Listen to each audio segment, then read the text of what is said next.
The US and the UK has signed a tariff deal. President Trump slapping a 20% tariff on all Vietnamese imports. India-US trade talks, and the Trump administration is putting them on notice. Just now, the most unexpected move in North American trade history just blindsided the President of the United States. According to internal reports now confirmed by both Brussels and Ottawa, over $5 billion in Canadian business assets just vanished, not into the air, but across the Atlantic. While America was sleeping, Europe was building. And now the US has woken up to a $5 billion economic shockwave. The man at the center of the storm, Donald J. Trump, the 47th president. The same man who called Canada a very weak negotiator just 2 months ago, now faces the harsh reality that the US didn't just lose a deal. It may have lost an entire economic partner. And we're only just beginning to understand what this means. Because this wasn't loud. It wasn't announced with headlines or press conferences. This was silent, calculated, and absolutely devastating. It all started with one sentence, a throwaway line Trump delivered during a rally in Tampa, Florida. Canada needs us more than we need them. That sentence hit Ottawa like a lightning bolt. And behind closed doors, the reaction was swift, strategic, and far more brutal than anyone expected. But more on that later. Right now, here's what we know. Between July 1st and July 18th, at least 42 Canadian corporations across energy, tech, food processing, manufacturing, and biotech began shifting operations out of the United States. Not to Mexico, not to Asia, but to Europe, specifically to France, Germany, and the Netherlands, countries that had quietly laid out economic red carpets in the form of ultra-low tax agreements and $7 billion in investment matching grants. While the US was busy fighting with China, Europe, and Canada made a move so bold, so coordinated, it feels more like a chess game than trade policy. And President Trump? He didn't see it coming. Sources inside the White House say Trump erupted when the report crossed his desk. He demanded names, numbers, even accused Canadian officials of sabotage. But here's the thing, this wasn't sabotage. It was a survival move. And that's what makes this even more explosive. Because now, entire American towns are feeling the tremor. One Ontario-based auto supplier shut down its Detroit operation with zero notice, laying off nearly 800 American workers. A Calgary green tech firm relocated their data team from Seattle to Frankfurt. And Vancouver's third-largest logistics company just sold its Memphis warehouse to a European freight conglomerate. The US is bleeding capital and the world is watching. You see, this wasn't just some random economic hiccup. This was the result of a buildup of pressure, arrogance, and miscalculation. And it may just be the first domino to fall. Let's rewind for a moment. The tension started back in April 2025. President Trump issued Executive Order 14257, known as the Liberation Day tariffs. It slapped a 10% base tariff on nearly every imported product, even those coming from friendly allies like Canada. Exceptions were made for Mexico and the UK, but Canada left exposed. And Canada didn't take it lightly. They waited, they watched, and they planned. Fast forward to June, and something strange started happening in Brussels. EU trade officers began reporting a sudden spike in Canadian delegation visits. And they weren't just exchanging ideas, they were signing paperwork, quietly, without fanfare.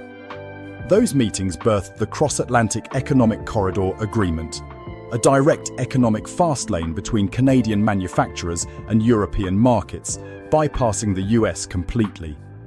And while American officials were focused on the Pacific, the Atlantic was boiling. Here's where it gets even more interesting. We've obtained exclusive access to a leaked document titled Operation Cedar Run.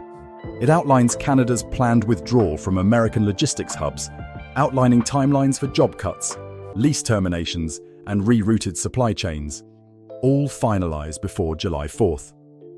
The date is symbolic. Independence Day. While Americans were barbecuing, fireworks were going off in Brussels, on paper, not in the sky. Meanwhile, the US retail sector is already feeling the burn. Walmart executives have gone silent after previously warning that prices for everything from apples to air fryers could spike if Canadian imports dry up. And guess what? They're drying up fast. As of this week, American imports of Canadian dairy, lumber, and medical isotopes are down 22%. That's not a slowdown, that's a collapse. And the response? President Trump took to Truth Social, writing, and I quote, "Canada has always taken advantage of America. If they want to run to Europe, let them. We will replace them in days." But that's just not true. Industry leaders know the supply chain doesn't turn on a dime. Already dozens of US factories dependent on Canadian parts are reporting backlogs. Shipping routes are scrambled. Port officials in New York and Long Beach are scrambling to redirect cargo from Canadian sources. And small businesses? They're caught in the crossfire. Let's take a look at what this actually means for the average American. Prices are rising. That's a fact. A 12-pack of canned tuna, formerly £9.99, is now £12.49. Plywood costs are up 18%. Over-the-counter medications with Canadian-sourced components are facing shipment delays of 2 to 3 weeks. And this is just week 1. Remember earlier when I mentioned Trump's throwaway line? Here's the payoff. That same night he said, "Canada needs us more than we need them." 2 Canadian CEOs reportedly sent each other the same message. Let's test that. And now, they have. The geopolitical implications are staggering. China is watching. Brazil is watching. Japan is watching. If the United States can't hold on to Canada, its closest trading ally, what does that say to the rest of the world? It says the world's largest economy may no longer be the most reliable. And the markets agree. Since news of the shift broke, the Dow has slipped 900 points. The US dollar saw a mild dip against the euro. More worryingly, 2 major American shipping stocks, J.B. Hunt and XPO Logistics, dropped 6% in a single trading day. The White House has called emergency meetings with the Department of Commerce, the US Trade Representative, and several governors from affected states.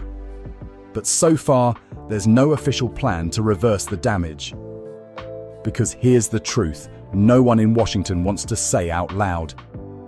Canada isn't bluffing. And neither is Europe.